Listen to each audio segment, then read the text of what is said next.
Arte Estudio Ecléctico y su anfitrión Juan Luis Galvez Santizo. Tengo el gusto de presentarles estas diapositivas que versan sobre las diferentes etapas de la historia del arte. A la vez quiero hacer una presentación de mis primeras fotografías como fotógrafo aficionado. Entonces, para dar inicio a la presentación, comenzaré diciendo que los periodos y tendencias literarias más aceptados son en la Edad Media, que va del siglo V al siglo XV, el Renacimiento, finales del siglo XVI y siglo XV y siglo XVI,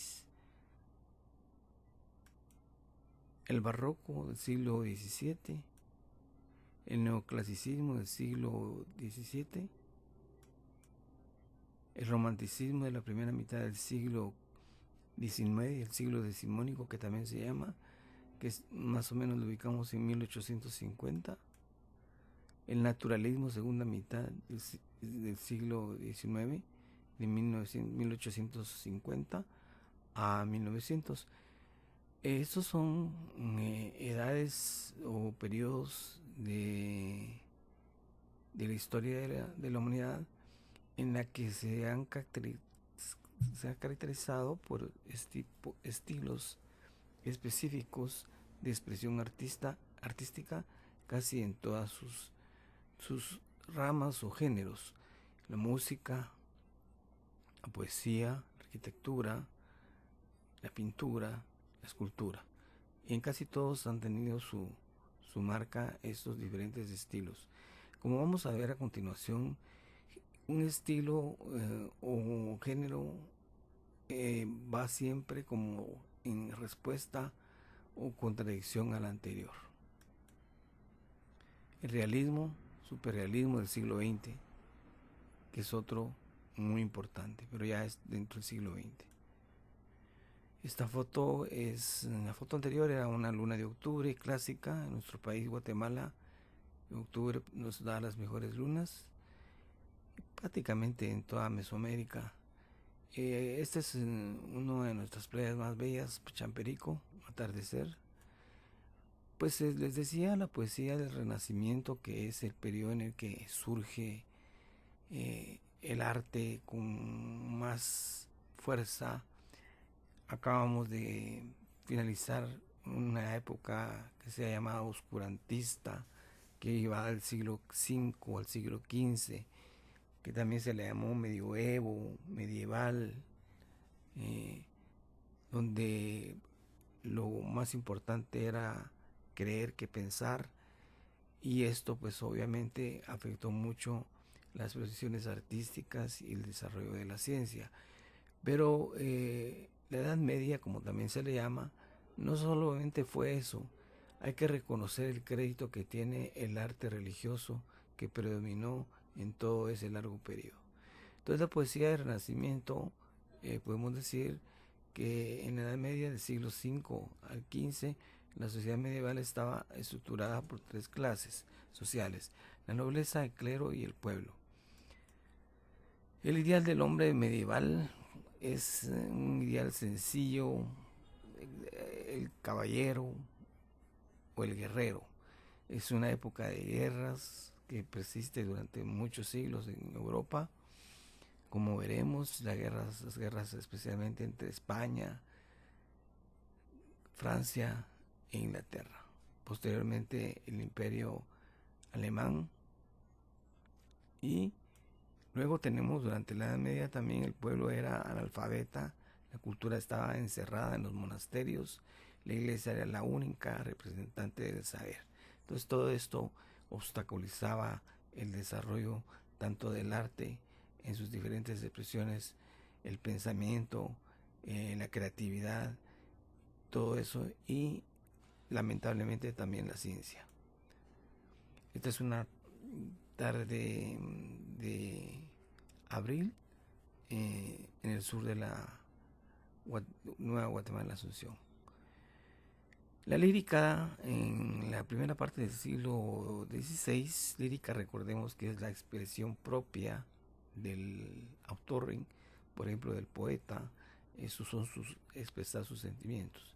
Y épica es lo que se habla de los demás, o sea, de las hazañas o de cuando se refiere a una poesía que se refiere a otra, otro sentimiento ajeno al mismo, al propio. El Renacimiento del siglo XVI al siglo XVII, vemos entonces en este periodo la que clases sociales importantes como nobleza, el clero y el pueblo. Pero el Renacimiento surge una nueva clase social, que es muy importante mencionar, la burguesía, que estaba formada por comerciantes, artesanos que tienen dinero.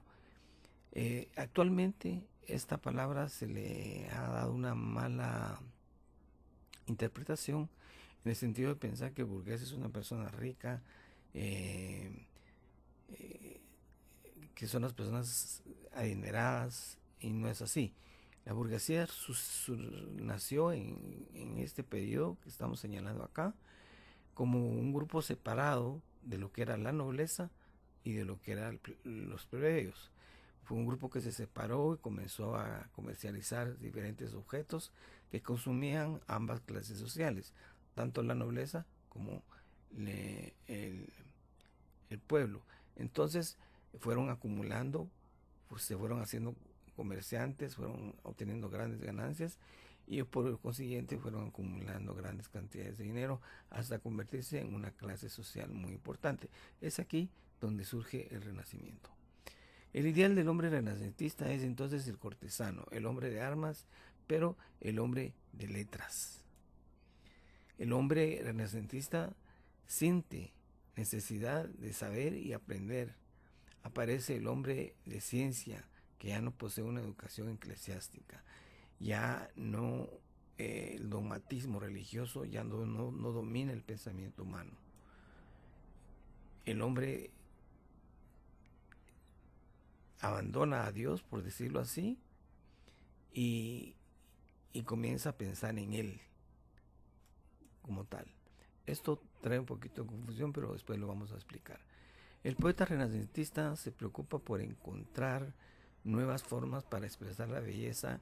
Los temas más frecuentes son el amor. Se idealiza a la mujer de tal modo que llega a considerarse como un reflejo de la belleza divina. Este amor idealizado se conoce con el nombre de amor platónico, no como hoy se le interpreta amor imposible. Por ejemplo, yo me enamoro de un artista de cine que tal vez ya falleció, o es más grande que yo, o vive en un país muy lejano, es un amor imposible. Pero el amor platónico viene de Platón, recordemos que la base filosófica de Platón era lo ideal. Entonces es un amor ideal, un amor puro, incondicional.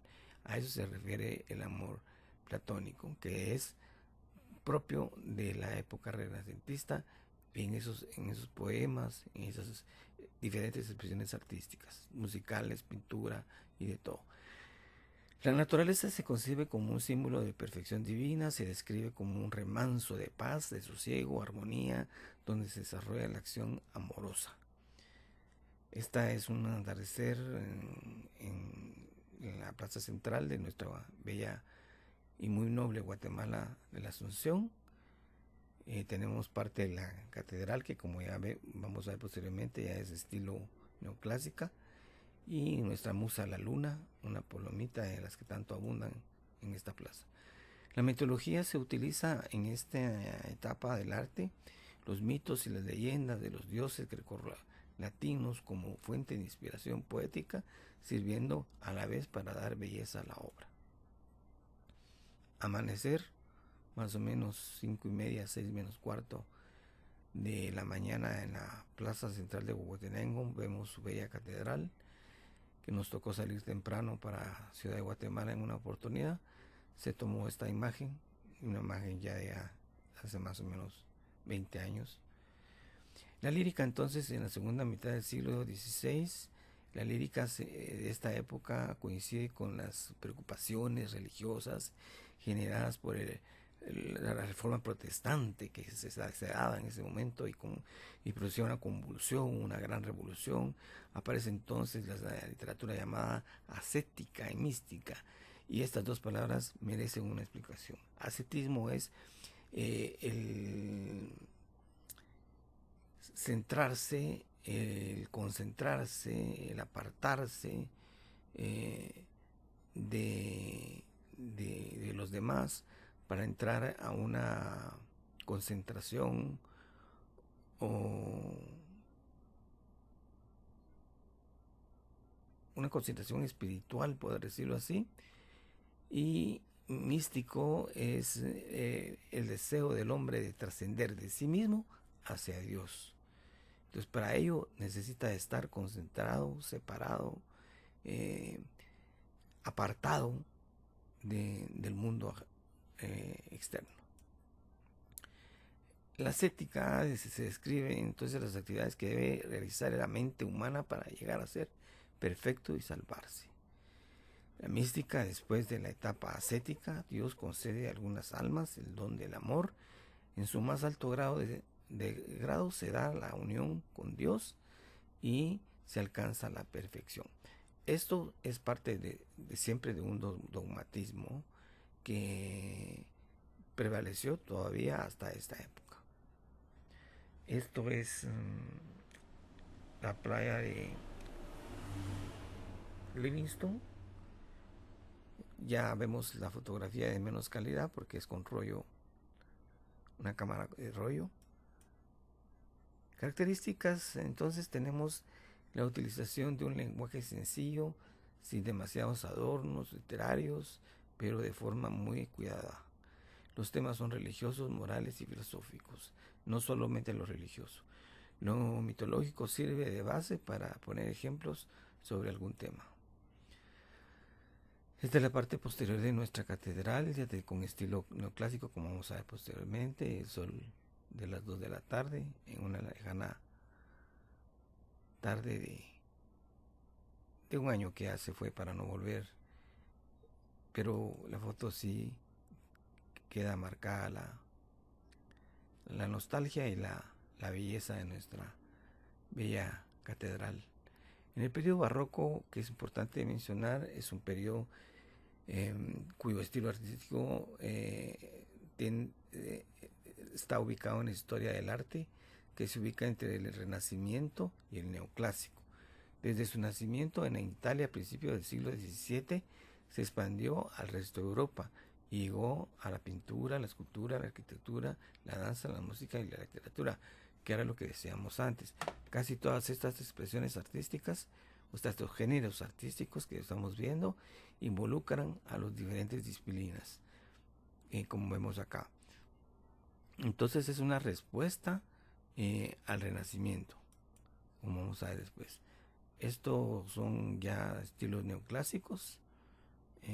Esta es parte del posterior de la capilla del Hospital General, que fue administrado por clérigos desde su fundación de la Nueva Guatemala en la Asunción, su primer hospital en San Juan de Dios, que venía ya también con un hospital similar de la ciudad de Antigua Guatemala, que fue destruida, como todos sabemos, en el terremoto de Santa Marta en 1773, y la Nueva Guatemala de la Asunción, que fue fundada en 1776. Entonces, hasta finales del siglo XIX, el término barroco se utilizó como sinónimo de recargo, desmesurado o irracional para algunos autores. Algunos artistas consideran que es algo cargado de adornos. Los poetas barrocos del siglo XVII, por ejemplo, apelaron al terceto, cuarteto, soneto y redondía. También se utilizó mucho numerosas figuras retóricas.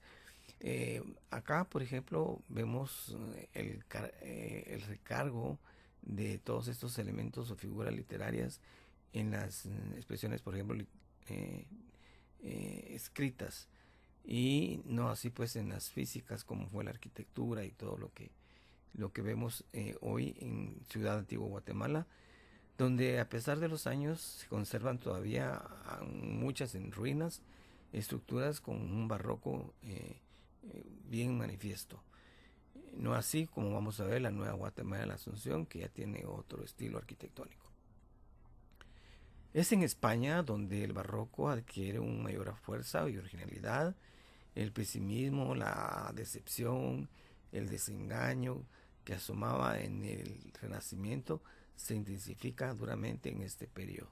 O sea, como decimos, es en cierta forma, una respuesta al periodo anterior. El barroco español muestra varias tendencias, la intención de los autores de desentenderse de la realidad a través de la presentación de un mundo eh, eh, ideal, o de rememorar viejas hazañas del pasado, y también apelaron a la sátira y a la burla, como es el caso de Francisco de Quevedo, que nació en 1580 y muere en 1645. Nuestro lago de Matitlán, que un lago muy bello, pero en el sur de la Nueva Guatemala, la Asunción, pero que ya a estas alturas del tiempo está muy contaminado. Los escritores como Pedro Calderón de la Barca, que nació en 1600 y muere en 1681, optaron por expresar su disgusto con la fugacidad de la vida, de la belleza. Tampoco faltaron los autores que propusieron modelos de conducta respetuosos con la ideología política y religiosa de la época, como Baltasar Gracián, que nació en 1601 y muere en 1658. También aparece acá, no lo podemos dejar de mencionar, Miguel de Cervantes, 1547 nace y muere en 1616, el novelista, poeta y dramaturgo. Recordemos que la parte de dramaturgo era con la que él más soñó, y lo que le dio la fama más grande fue en la literatura, con el ingenioso hidalgo Don Quijote de la Mancha. Una foto de nuestra plaza central con una parte de la catedral, una cúpula de la catedral que muestra ya el estilo neoclásico, y nuestra musa la luna. El periodo neoclásico, que es del que hemos ya dado algunos puntos, es un periodo dominante en Europa durante el siglo XVII, 1700 más o menos. Por eso en 1776 se funda la Nueva Guatemala en la Asunción, con un estilo neoclásico básicamente. Pero la Nueva Guatemala en la Asunción sufrió dos grandes terremotos, 1918, 1919, que se le llama así porque ese mes fue un mes de temblores muy fuertes, donde se destruyó completamente la ciudad y dejando su neoclásico en el olvido. Hay muy pocas estructuras arquitectónicas todavía con este estilo, por lo menos conservamos la catedral y algunas otras, pero fue una corriente literaria, también artística, que aspiraba en reacción al barroco, al predominio de la razón y la medida, que eran propias de la antigüedad griega y romana. Es aquí donde me miro obligado a señalar que neo se refiere a volver a lo clásico. Lo clásico siempre se va a referir en arte e historia a el periodo griego. Porque el periodo greco-romano es, digamos, el robo del arte y las ideas griegas por los romanos.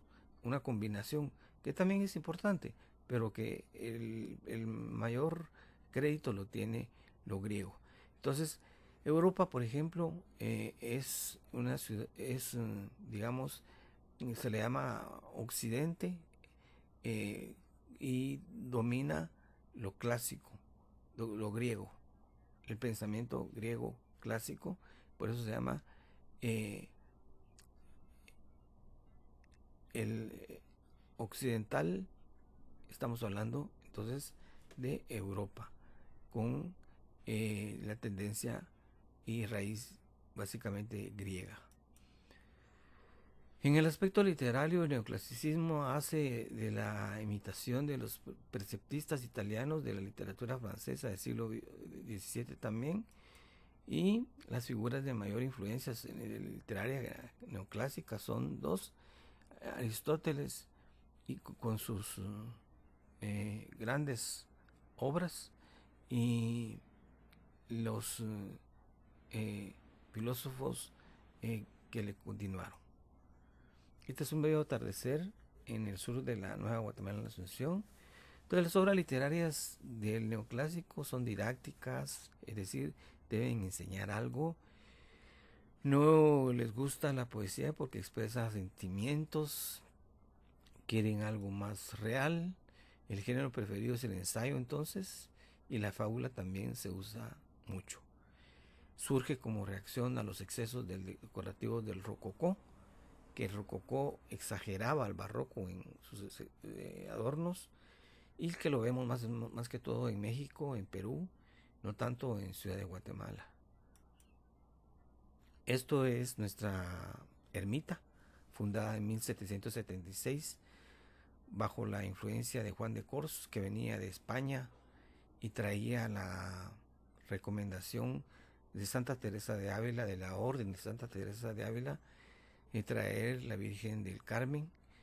Y Santa Teresa de Ávila fue una visionaria que dijo que donde se coloque esta Virgen se va a desarrollar una gran ciudad. Y fue nuestra bella y muy noble Guatemala de la Asunción. En aquel tiempo se le llamaba ermita a una iglesia que estaba fuera del pueblo. Por eso se le llama ermita, el Valle de la Ermita, porque solo estaba esta iglesia en 1620. Hasta 1776 se funda la Nueva Guatemala en la Asunción. Entonces, pues siempre queda este templo.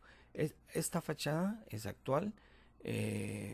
Ya tiene algunos años esta foto, pero es actual. Por lo menos posterior a 1976, que fue el último terremoto que la destruyó completamente, no sin antes mencionar que había sido destruida casi completo por los terremotos de 1917-18, pero se reconstruye con el diseño completamente original. Se respetó eso, se luchó mucho por eso. La historia de la ermita del Valle de la Virgen es muy grande, muy interesante, merecedora de un capítulo aparte. Características del periodo neoclásico. Entonces vamos a volver a mencionar lo didáctico, lo moral, la actitud crítica.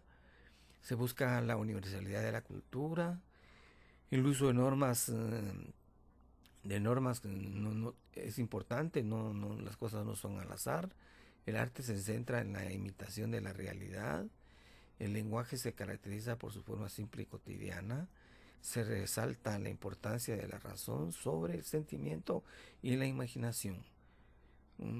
Nuestros farolitos de la plaza central de la ciudad de Nueva Guatemala, Asunción. Luego viene otro periodo muy importante, el romanticismo, que es la expresión artística del liberalismo. El hombre pretende liberarse del academicismo de los estilos anteriores. Este movimiento artístico, que tiene sus orígenes a mitad del siglo XIX, 1850 más o menos, y que sentó básicamente una reacción contra la rigidez académica y la afirmación de una libertad absoluta. Se aborrece, se llega a aborrecer el academicismo que hablábamos de los estilos anteriores. Encarnó, por tanto, las ideas de lo fantástico, lo sensible, lo onírico y lo nostálgico. Fue el movimiento literario que dominó la literatura europea desde finales del siglo XVIII, 1700. Se caracteriza por su entrega a la realidad de las cosas y a la libertad. Esta es una casa tañona de zona 10, ya más o menos obedece a finales del neoclásico, y vemos algunos rasgos de Art Deco. Y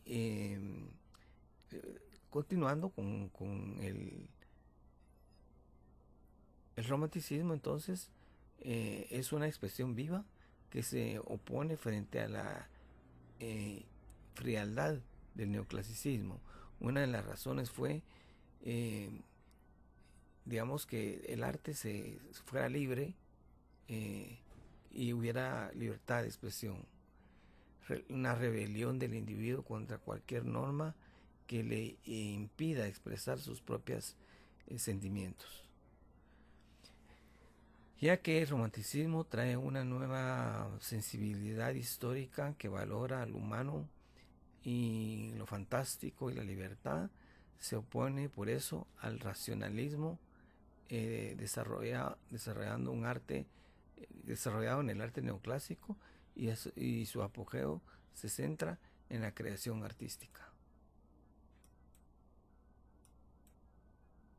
Un atardecer siempre en el sur del Valle de la Nueva Guatemala, Asunción.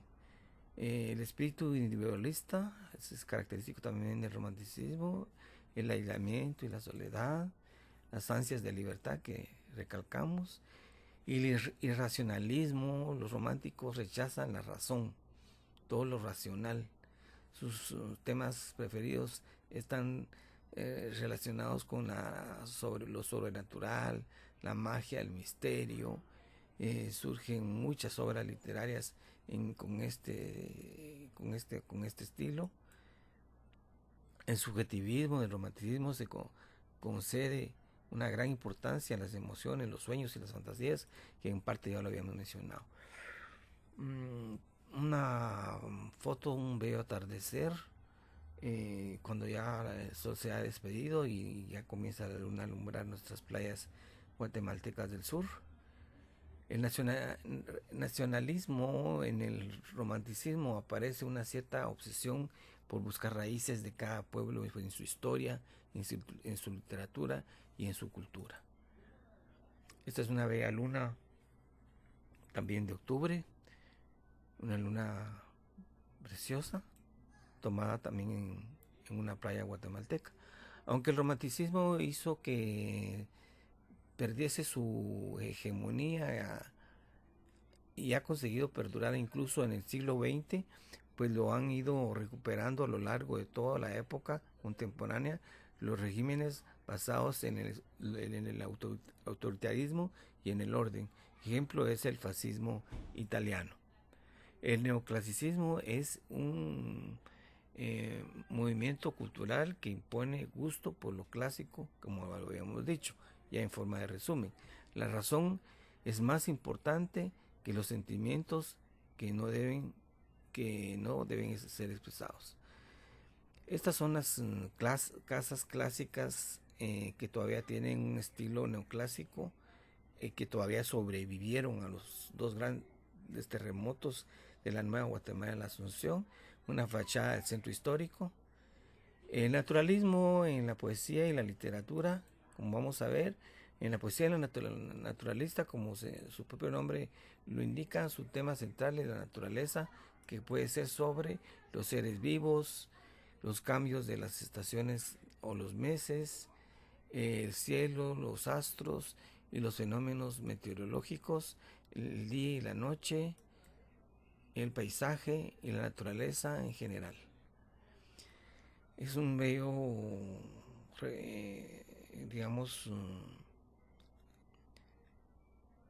acontecimiento solar, una mañana de febrero del año 2008.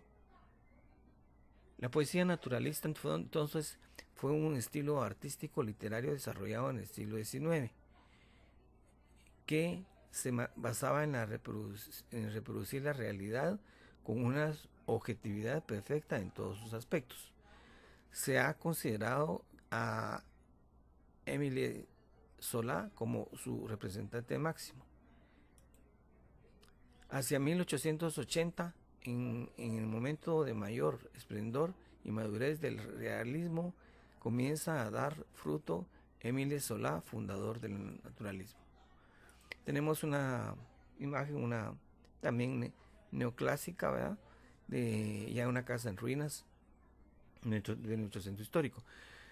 Continuando con el tema, los escritores encontraron entonces una explicación a los comportamientos humanos. Para ello los naturalistas franceses proponían la aplicación del método científico. El autor desaparece prácticamente de la narración. Los personajes están privados de libertad y son víctimas del entorno donde viven, de sus circunstancias sociales, de su fisiología, de la herencia, es decir, ajenos a ellos y pertenecientes a su naturaleza. Nuestra catedral nuevamente, el realismo, por ejemplo, fue otra disciplina o género. Inicia durante la segunda mitad del siglo XIX en toda Europa. Tiene como fin la imitación fiel de la naturaleza, con su mayor auge en la segunda mitad del siglo XIX. Ya habíamos mencionado algo a eso. Aparecen una rigurosa observación de la realidad como método de descripción, la utilización de una técnica objetiva frente al subjetivismo romántico, como dijimos, una contraposición a la anterior. Se intenta descubrir las lacras y cualidades, manías y hasta deformidades sociales, y contribuiría a eliminarlas. Renace la idea del arte útil. En el estilo se observa una progresiva eliminación de la retórica grandilocuente de los románticos. Se adopta el lenguaje de la condición social del personaje. De ahí la importancia de adquirir el reflejo de hablar del habla popular. Reflejar ampliamente la sociedad contemporánea. El centro principal en este periodo es el personaje. El realismo mágico, muy utilizado por nuestro premio Nobel Miguel Ángel Asturias y otros autores surrealistas. El realismo mágico se define como una preocupación estilística y el interés de mostrar lo irreal, lo extraño, como algo cotidiano y común. El realismo mágico es, por así decirlo, un género metalingüístico y literario de mediados del siglo XX. El término fue inicialmente usado por un crítico de arte alemán, Franz Roth, para describir una obra que demostraba una realidad alterada. Fíjense qué interesante. El realismo mágico se desarrolla muy fuertemente en las décadas del año 60 y 70 del siglo pasado, producto de las discrepancias entre dos visiones en ese momento que convivían en Hispanoamérica, y de la cultura de la tecnología y la cultura de la superstición. Surgió como modo de reaccionar mediante la palabra ante los regímenes dictatoriales latinoamericanos. Esto es muy importante. Otra foto de nuestras bellas playas. Esto también es la costa sur. El realismo mágico comparte ciertas características con el realismo épico. Épico, recordemos que es lo que se habla de hazañas, de aventuras, de situaciones que ajenas al autor, como pretensión de dar verosimilitud interna a lo fantástico y real, a diferencia de la actitud nihilista asumida originalmente por los vanguardistas como el surrealismo. Contenido de elementos mágicos fantásticos percibidos por los personajes como parte de la normalidad. Esto son las piedras de Capcin en San Juan Ixcoy, precisamente en lo que son la Sierra de los Cuchumatanes de Huehuetenango. Las vanguardias primeras de la década del siglo XX, tenemos entonces que fueron una serie de movimientos artísticos del principio del siglo XX que buscaban innovación en la producción artística. Exploraban la relación entre arte y vida y buscaban inventar el arte confrontando movimientos artísticos anteriores.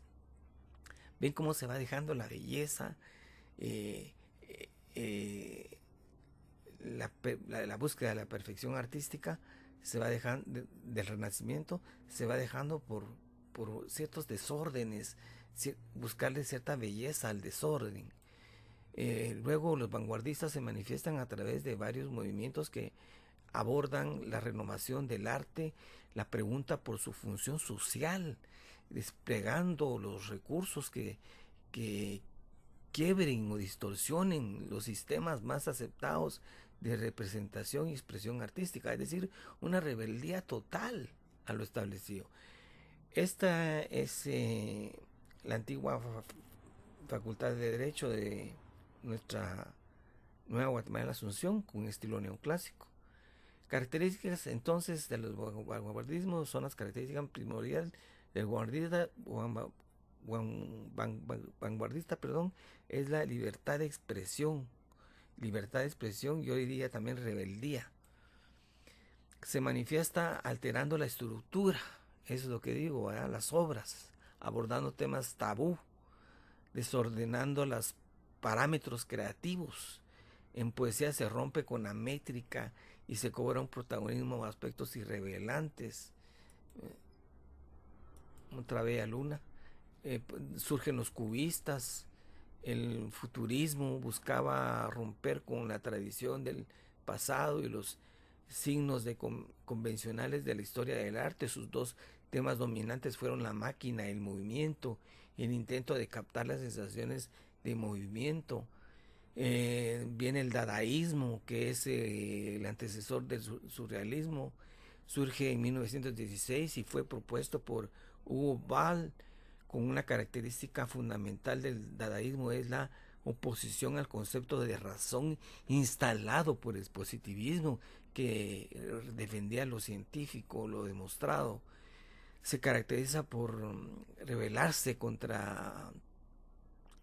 en contra de las convenciones literarias y artísticas, y especialmente por burlarse del artista burgués y de su arte, una especie de antiarte. Pretende echar por tierra cualquier asomo de estética burguesa con su nihilismo, que quiere decir que no cree, y su racionalismo. Son obras desprovistas de sentido, pero muchas obras de estas, aún así vistas, fueron valoradas en miles de dólares. Realmente fue una época de convulsión, como decía ampliamente hace un momento, de rebeldía total a lo burgués, y lo burgués ahí fue donde va tomando visos de confusión, porque los burgueses fueron los precursores del Renacimiento. Esto es una bella foto de nuestro valle de la Ermita o de la Virgen. Entonces surge el surrealismo como parte del dadaísmo. Iniciador del surrealismo fue el dadaísmo. Es un dictado del pensamiento. Fíjense bien, un dictado del pensamiento sin la intención reguladora de la razón. Dejemos la razón atrás y que nuestra mente eche a correr libremente, sin tropiezos, sin leyes, sin nada, ajeno a toda preocupación estética y moral. Lo importante es extraer todo lo que el inconsciente puede aportar y expresarlo en el arte sin ningún tipo de medición. El surrealismo salió de las cenizas del dadaísmo de André Breton, ese gran y maravilloso André Breton, nacido en 1896 y que fallece en 1966. Otra bella luna. Luego tenemos al parnasianismo, movimiento literario francés del siglo de la segunda mitad del siglo XIX, paralelo a los demás, como vemos, creado como reacción contra el romanticismo de Víctor Hugo, y el subjetivismo y el socialismo artístico. Una antítesis del romanticismo por exceso de subjetivismo y hipertrofia del yo, exceso de sentimiento. preconizarán una poesía de despersonalizada, el parnasianismo, lo parnasiano. Los románticos demostraron una preocupación por los sentimientos, los parnasianos lo hicieron por la belleza. Esto ya es Art Deco, edificio de la Perla, en la calle Real de nuestra bella Guatemala, la Asunción. Seguimos entonces el arte por el arte que estuviese comprometido con la realidad social, el parnasianismo. Este es parnasianismo todavía. Una reacción con el subjetivismo poético, un desprecio contra la emoción poética. El escrito parnasianista, parnasianista busca la perfección mediante una poesía descriptiva.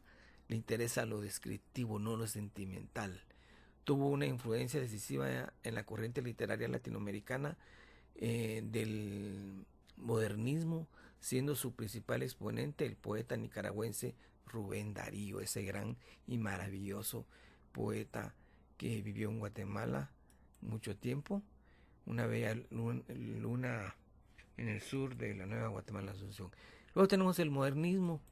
El modernismo pues no es solo un movimiento literario, sino toda una época y la actitud que le sirvió de base 1880 a 1910 en el ámbito de la poesía principalmente, que se caracterizó por una ambigua rebeldía creativa, un refinamiento narcisista y aristocrático, un culturalismo cosmopolita, una profunda renovación estética del lenguaje y la métrica. Volvemos a la métrica, ¿verdad? Estos géneros vuelven, regresan y así se están. Profundo desacuerdo con la civilización burguesa. Volvemos a atacar a la civilización burguesa, creadora del Renacimiento. Este es una casa antañona en Ciudad Antigua, Guatemala, una fuente de estilo colonial, que tiene neoclásico, pero el edificio es barroco. Movimiento de ruptura entonces con la estética del modernismo. Estamos hablando del modernismo. El movimiento de ruptura con la estética vigente que se inicia en torno a 1880 y cuyo desarrollo fundamental alcanza hasta la Primera Guerra Mundial.